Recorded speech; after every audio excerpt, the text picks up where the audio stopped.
প্রতিষ্ঠানের উদ্যোক্তা আমরা দারুল আমান ট্রাস্টের প্রতিষ্ঠাতা মাওলানা আব্দুর রহিম সাহেব আমাদের সামনে এখন সভাপতির বক্তব্য নিয়ে আসছেন। তাকে আমি সভাপতির বক্তব্য পেশ করার জন্য বিনীত অনুরোধ জানাচ্ছি। মধুপুর মাদারগাছি গোরস্থান কমিটির আয়োজিত আজকের এই ইসলামী জালসার উপস্থিত আমাদের কমিটির সম্মানিত সদস্যবৃন্দ, আজকের এই জালসার প্রধান অতিথি হিসেবে কিছুক্ষণের মধ্যে আমাদের সামনে আসবেন আপনার ইসলামী মাদ্রাসার আরবি প্রভাষক আল্লাহ মাওলানা আব্দুল শাকুর সাহেব। ইতিমধ্যেই আমাদের সামনে কোরআন হাদিস থেকে আলোচনা করে গেলেন মাওলানা হাবিবুর রহমান সাহেব। উনি আসন্দিয়া মাদ্রাসার সুপার। এছাড়াও মাগরিব পর আমাদের এলাকার একটা ছেলে হাফেজে কোরআন শাহিনুর রহমান কথা বলেছেন। আমি সবাইকে আন্তরিক মোবারকবাদ জানাই এবং এই মাহফিল বাস্তবায়নের জন্য যারা বিভিন্নভাবে পরিশ্রম করেছেন তাদেরকে আমি আন্তরিক মোবারকবাদ জানাই। মধুপুর মাদারগাছি সোনাপুর পর্যন্ত আমাদের কমিটির সদস্যবৃন্দ চাউল উঠাইছেন, টাকা উঠাইছেন, যারা সহযোগিতা করেছেন বিভিন্নভাবে, নারী পুরুষ সবাইকে আমি আন্তরিক মোবারকবাদ জানাই। সম্মানিত ভাইরা, পর্দার অন্তরালে মা বোনেরা, আমাদের স্নেহাস্পদ জালাল আমার সম্পর্কে যে কথা বলছে আমি মনে করি অনেক অতিরিক্তই বলা হয়েছে, কারণ আমার এত যোগ্যতা নাই, তারপরেও সে অনেক কিছু বলে ফেলেছে। আল্লাহ রাব্বুল আলামিনের কাছে সাহায্য চাই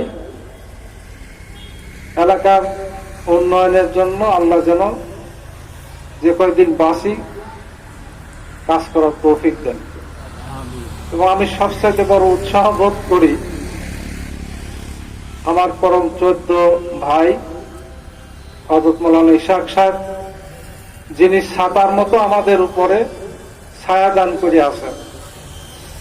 আমি কয়েকদিন আগে ঢাকাতেই ওনার সাথে দেখা করলাম এবং আমাদের এই সমস্ত বিষয়ে ওনার সাথে আলাপ করলাম এবং ওনার কাছেই আমাদের আলহাজ ইউনূস সাহেবের ছেলে আতাউর রহমান বলেছিল যে আমি মধুপুর গোরস্থান সংলগ্ন গোরস্থানের ওখানে একটা এতিমখানা হেফজ করার জন্য টাকা দেব এবং একটা মসজিদ করার জন্য টাকা দেব। এই কথা অনুযায়ী আমি পরবর্তী সময় আতরের সাথে কথা বললাম।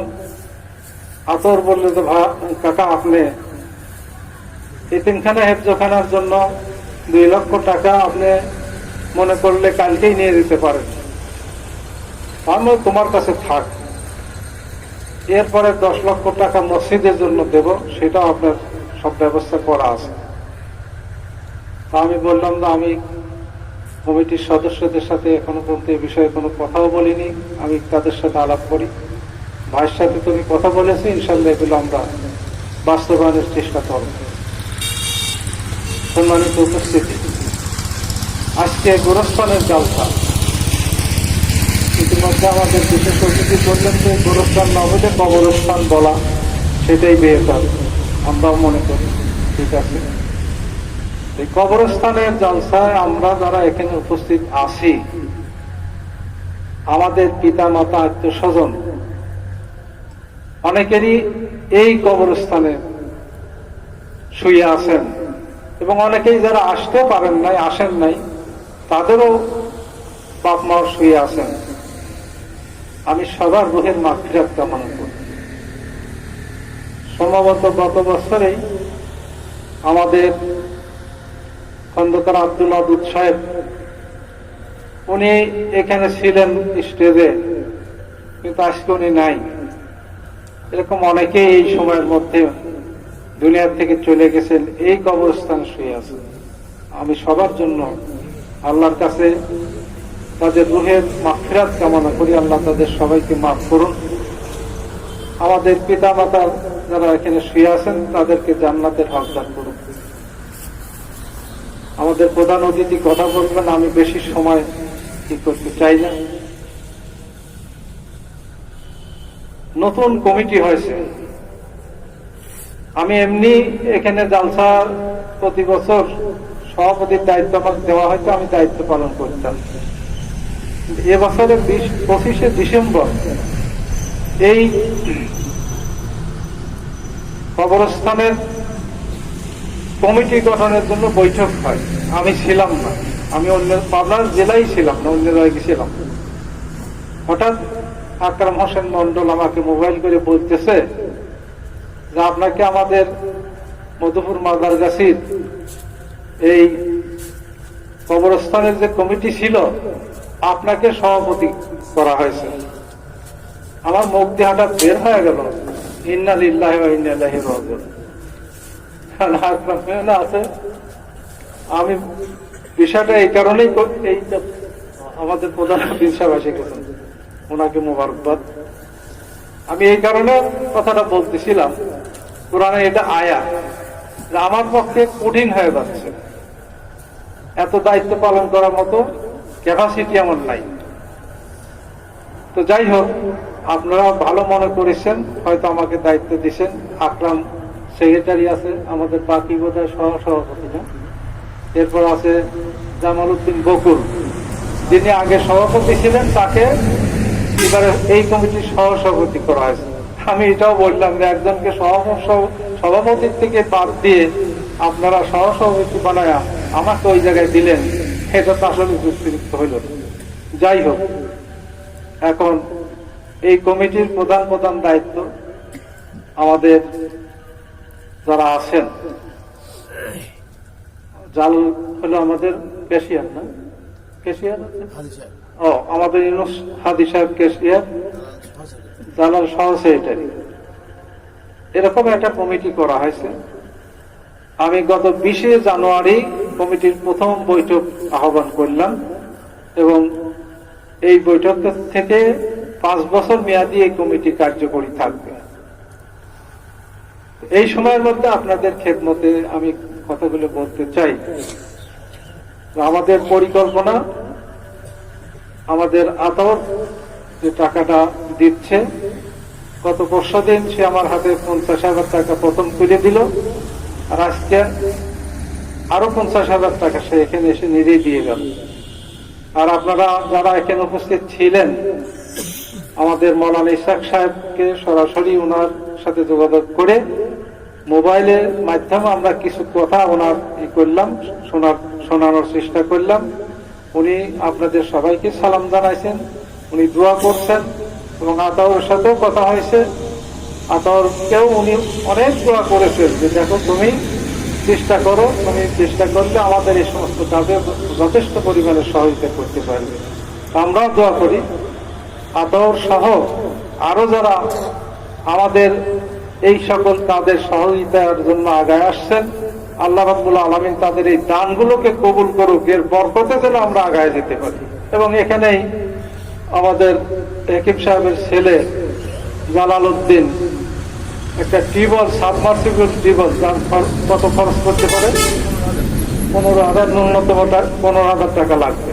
সে কিন্তু এখানেই ঘোষণা দিয়ে গেল।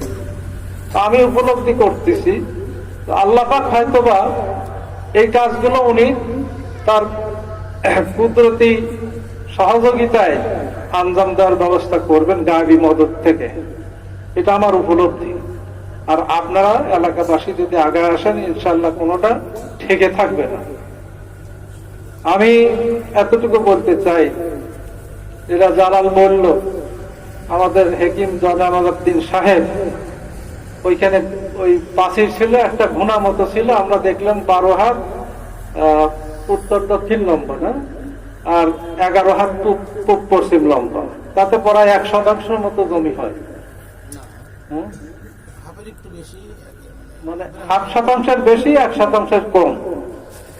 তো ওই কথা জালাল যেটা বললাম, আমি ওইটা সবার কাছে শোনার পরে বললাম যে তাহলে জালালকেই দায়িত্ব দেই, ওর আব্বার সাথে কথা বলবো। যদিও বলতেছিল আপনারাও বলেন, বললাম তুমি কথা বলো, ইনশাল্লাহ হয়তো একটা কিছু হয়ে যাবে। তো সে কথা বলেছে, তারপরে আমরা তার সাথে দেখাও করেছি। এই যে উনি জায়গাটুকু দিলেন, বর্তমানে আমাদের এই গোরস্থানের জায়গা হলো 5 বিঘা। ওইটুক বাদে না ওইটুক সহ ওই আমাদের হেকিম সাহেবের জায়গা বাদেই গোরস্থানের জায়গা হলো 5 বিঘা। এই গোরস্থান সূচনা হয়েছে পাকিস্তানের সময় 1969 হবে। আমি গত বছর বোধহয় বলেছিলাম।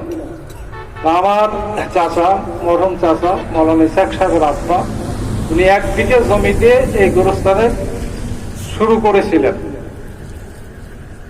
এরপরে আস্তে আস্তে আমাদের এলাকার লোকেরা যে জমি দিয়েছে, আজকে যেটা হিসাব আমাকে আকরাম মন্ডল জানালো, তাতে 4.5 বিঘা হলে দানের আছে, আর 8 বিঘা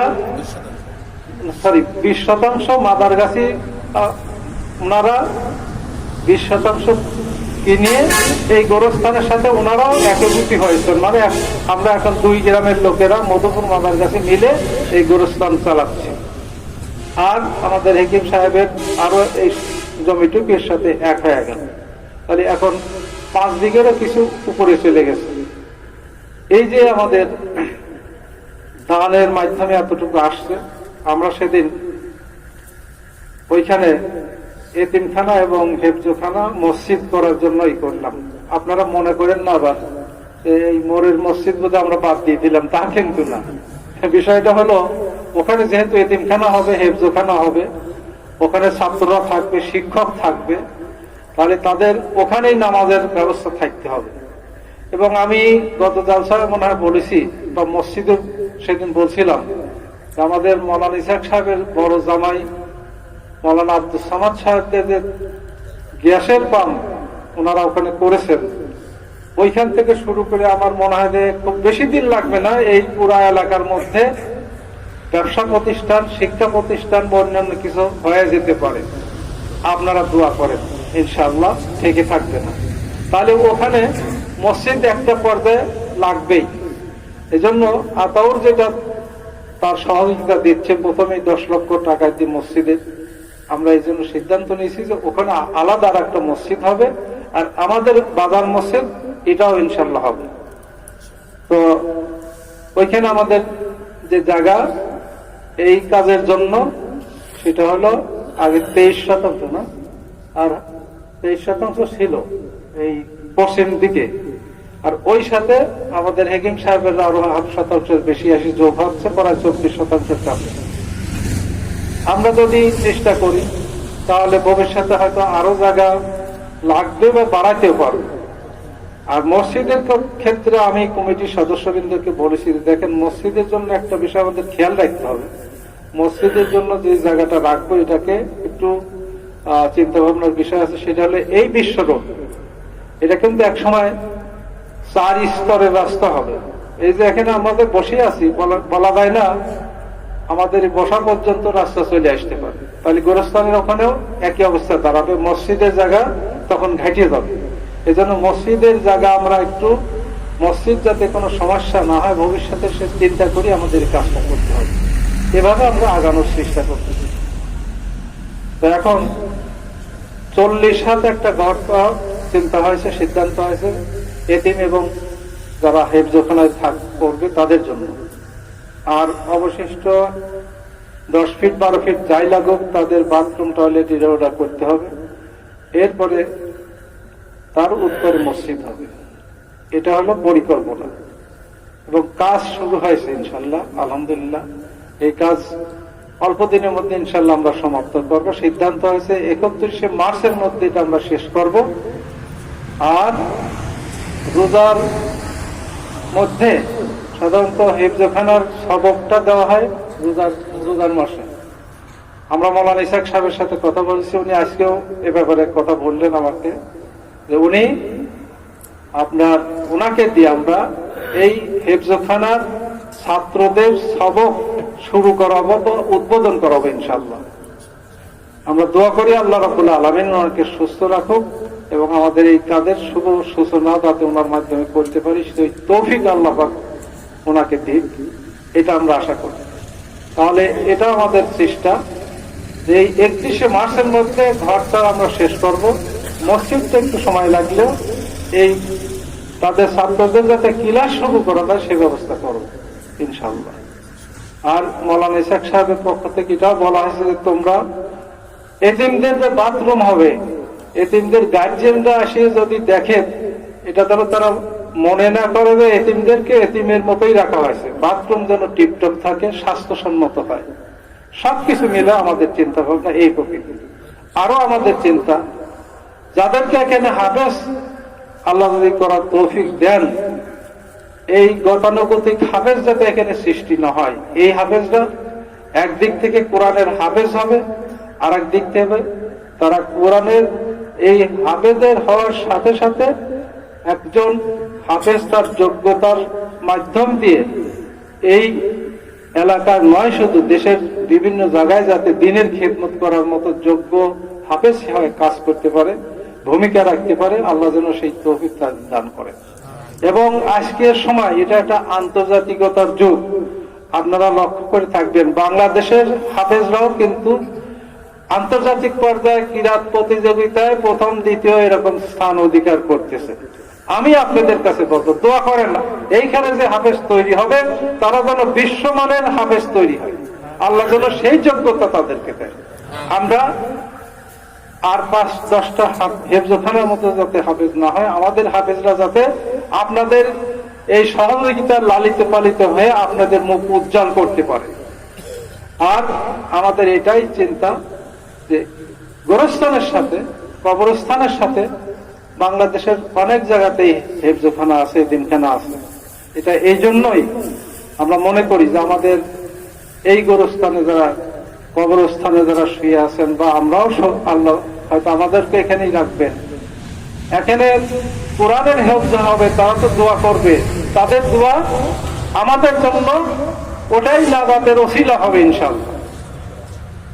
আল্লাহ রাসূল সাল্লাল্লাহু আলাইহি ওয়াসাল্লাম বলেছেন যে কোন ব্যক্তি যদি এতিম লালন পালন করে তাহলে বেহেশতে, উনি আঙুল দেখা, 2টা আঙুল দেখা বলছিলেন, সেই ব্যক্তি বেহেশতে আমার পাশাপাশি এরকম অবস্থান করবে যেরকম হাতের 2টা আঙুল পাশাপাশি আছে।